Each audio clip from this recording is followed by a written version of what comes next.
Okay, so you can think about Christ from a psychological perspective, and my critic, this particular critic that I've been reading,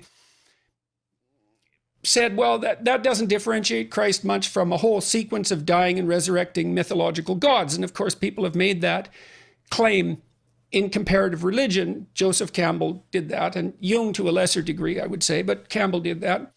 But the difference, and C.S. Lewis pointed this out as well, the difference between those mythological gods and Christ was that there's a representation of, there's a historical representation of his existence as well. Now you can debate whether or not that's genuine.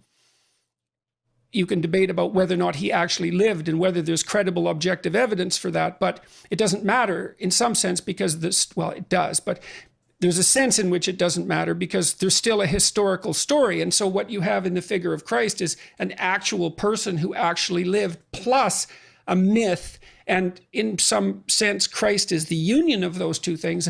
The problem is I probably believe that, but I don't know. I'm amazed at my own belief, and I don't understand it. Like, because I've seen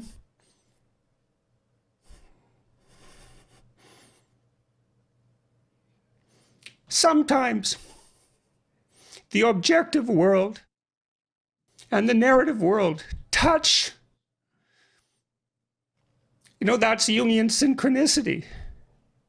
Yeah. And I've seen that many times in my own life. And so in some sense, I believe it's undeniable. You know, we have a narrative sense of the world. For me, that's been the world of morality. That's the world that tells us how to act. It's real. Like, we treat it like it's real. It's not the objective world. But the narrative and the objective world touch. And the ultimate example of that, in principle, is supposed to be Christ. But I don't know what to, that seems to me oddly plausible. Yeah. But I still don't know what to make of it. It's partly because it's too terrifying a reality to fully believe. I don't even know what would happen to you if you fully believed it.